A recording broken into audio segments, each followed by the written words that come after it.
A lot of Christians say conservative Christians should not attend college, and then get surprised when the colleges become so liberal.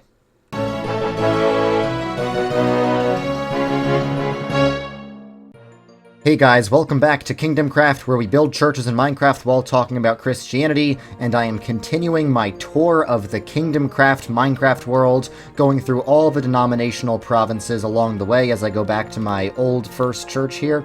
So, right now I'm in the city of Sacradomus in the Roman Catholic province of Petria, and I'm going to be continuing my journey, so this looks like their train station. I'm going to take the train. Okay, where does... I don't understand any of these train lines. I don't want to go in, like, the wrong direction. How am I supposed to know? I can barely even navigate the New York City subway, so how am I supposed to navigate my Minecraft subway system? I'm going to take a wild guess and go wherever this goes, and if it takes me the wrong place, whatever. Something makes me feel like, am I going east? Okay, I think that's right. Anyway, so we're going to be... Oh, there's people there. Today we're going to be talking about whether conservative Christians should generally attend college. I know it's an individual choice, but there's a lot of people who say that conservative Christians should not attend college because colleges these days are often very liberal. But why do you think they got so liberal? The reason they got so liberal is because lots of conservatives have been very retreatist, have not been attending the mainstream universities, have retreated from the mainstream universities. And I think retreatism is why every part of culture keeps getting more progressive, because conservatives, whether Christian or not, just conservatives in general, have a tendency to retreat from all the mainstream institutions. So what I'm going to try and convince you of in this video is that conservative Christians should not only attend college, should not only go to college, but should attend the most elite and prestigious colleges they possibly can, because those universities are what impacts the culture. So I'm known for doing Operation Reconquista, where we try and retake the mainline Protestant churches that have been hijacked by theological liberalism. But where did theological liberalism start in the first place? It started in the universities. Most bad ideas start in universities, but I don't think the solution is to become anti-intellectual and anti-college the way a lot of Christians have. Because the universities are going to influence society whether you like it or not. They're going to influence society one way or another. Okay, I'm still in the Catholic province, but I think this is a different city. I forget what the city's called. So yeah, universities are going to influence society one way or another. And it was the church that started the modern university system. It's the church that started modern science and basically all the many benefits of Western civilization. It got hijacked by the left. The left doesn't build anything beautiful, it just hijacks what Christians build. Okay, this is the town of Kadishat. How do you pronounce this? I'm not even gonna try. I'm not even gonna try. I think, why can't the Catholics be normal and name this like Thomas Aquinas town or something, or maybe Pope Francisville? So, yeah. I think it's very important to care about universities. I am an elitist. I'm from New York. That's my mindset. A lot of Christians have reacted to the liberal drift of universities by becoming anti-elitist and by sort of poo-pooing the need for colleges and stuff. And I'm not saying that every single person needs to go to college. I'm just trying to provide an alternative voice to this very common narrative that Christians shouldn't attend college because colleges are liberal. Christians absolutely should attend college and try to have an influence in the colleges. So the first thing I need to convince you guys of is that it's worth it to attend college. But the second thing I want to convince you of is that it's worth it to attend a more elite university over and against a less elite university. Because, you know, the job of college is indeed to educate you, and it is indeed to help you get a job, but that's not the only reason you should do that. All Christians are soldiers for God's kingdom, and recently I made a video saying you can be part of the broader cultural reconquista, even if you're not part of the mainline Protestant Reconquista, by trying to retake the cultural institutions. I think the best way to spread Christianity in this day and age is not door-to-door evangelism like Mormons and Jehovah's Witnesses do. It's not... Oh, this is a nice place. It's not just trying to convince people to be Christian one at a time. It's not inviting people to church one at a time. Those aren't bad things to do, except door-to-door evangelism is actually kind of weird. I'm sorry. It's not a bad thing to do. But I think the best way to spread Christianity in the modern world is to re-Christianize the institutions that were founded upon Christianity.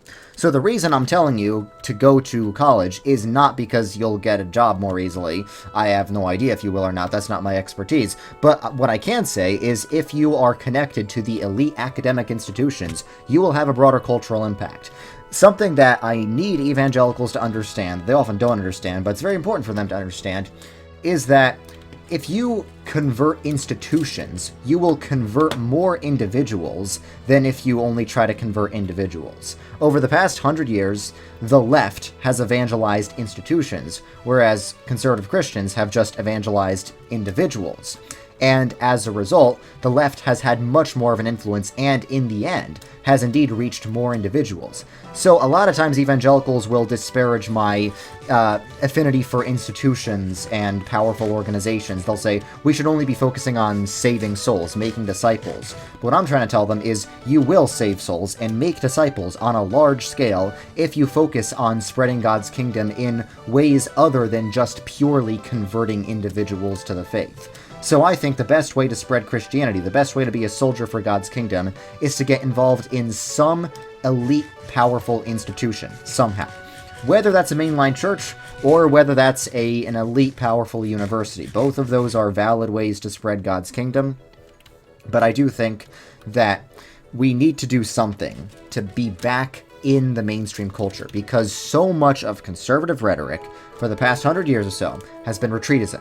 Retreat from the mainstream cities, the mainstream mainline churches, and of course the mainstream universities. And that's kind of why we are where we are today. So I'm not saying, now there are economic concerns. I say you should try and go to a school where you can get a scholarship.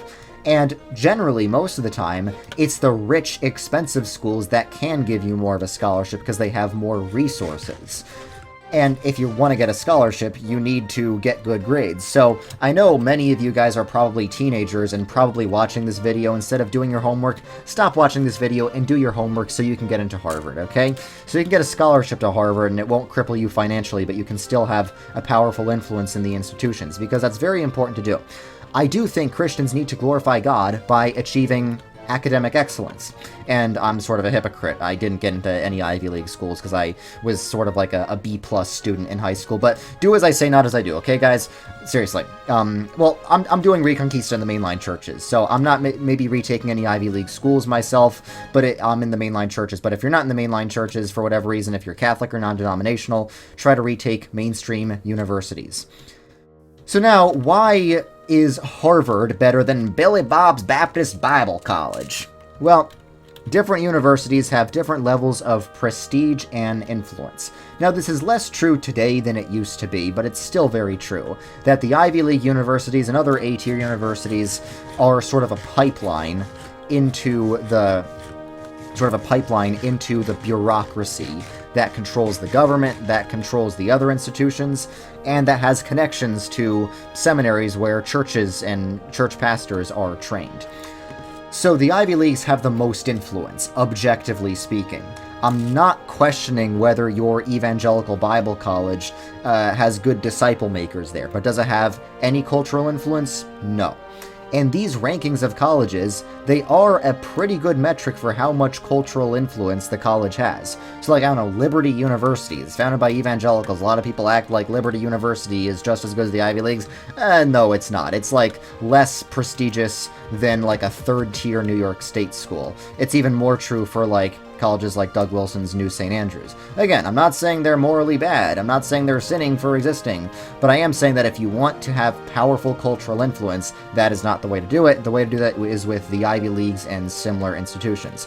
Another reason that you should retake schools like the Ivy Leagues to try and get involved and have an influence there is because these schools were founded by Christians, and we shouldn't let the left hijack what we made.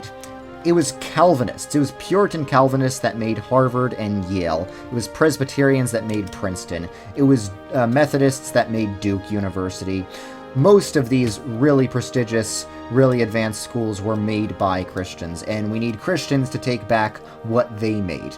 So I guess I will say, even if your college isn't like the most the most prestigious, if it's like a historic Christian university that's been hijacked by the left, I think you should retake that. Now, there are some Christian universities like, Biola that have not been taken by the left, same with Liberty. But generally, the left always targets the centers of power. Christians need to start doing the same. That's why the left always wins. They target the centers of power. Whenever a Catholic says, or Orthodox person says, Protestantism can't be true because the left hijacked it, I say the left hijacks whatever's the biggest threat to them. The reason the left hasn't hijacked Eastern Orthodoxy is the same reason the left hasn't hijacked Pentecostalism, or Islam, or Mormonism, because those things aren't much of a threat to the leftist regime, whereas traditional conservative Protestantism is a massive threat to the leftist regime. So generally, if your school is like historically Christian, generally the more successful and prestigious a historically Christian university is, the more far left it will be, but then that also means the more important it is to retake it. So I don't know like all the universities in the country, but there's so many like historically Christian universities like Harvard, Yale, and Princeton, that we need to retake. We need to retake those schools. And generally, there are some, like, smaller private Christian colleges, like Wheaton or Covenant College. They're nice places. They're full of nice people. But do they have cultural influence? Are they a threat to the leftist regime? Not at all. So, we need to retake the elite universities. Now, I've been saying you should attend these universities, but attending is not the same as retaking. So what the heck do I mean by that? Well, most of life is just showing up, first of all. If you simply are in an environment, you automatically have influence in that environment. So many, like, left-wing communist revolutions were started by student movements. You can go to a college and start student organizations at that college.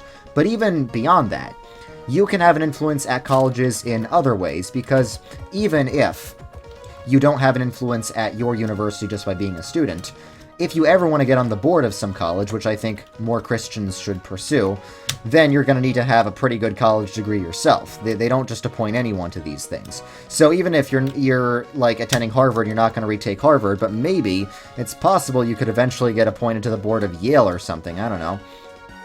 And that could work. That could be a legitimate way to retake the institutions like that. So that's about it for this video. I'm just telling Christians you absolutely should attend college. I'm not an expert on the benefits of how much benefit that will be to you personally as an individual, but I'm a kingdom-centered guy. I'm a kingdom-focused guy. I don't focus on individuals. I focus on the kingdom. I know there's plenty of evangelicals who can do the focusing on individuals for me. I don't really need to do that exactly. I mean, I know I do occasionally focus on individuals. I do have some individual advice videos. But what really matters is the collective. What really matters is the kingdom of God and being soldiers for God's kingdom and being part of the army of God's kingdom. And that means our life decisions should not just be based on what's economically best for us. It should also be based on what best serves God's kingdom. Okay, now I'm back in the Catholic city of New Rome on this Minecraft server because Petria is just sort of an isolated continent. So I sort of had to go in a circle around it before I can move on to the rest of the places. And now I'm going through this sewer place. Very nice looking sewer, though. So guys, thank you for watching, and I will see you later.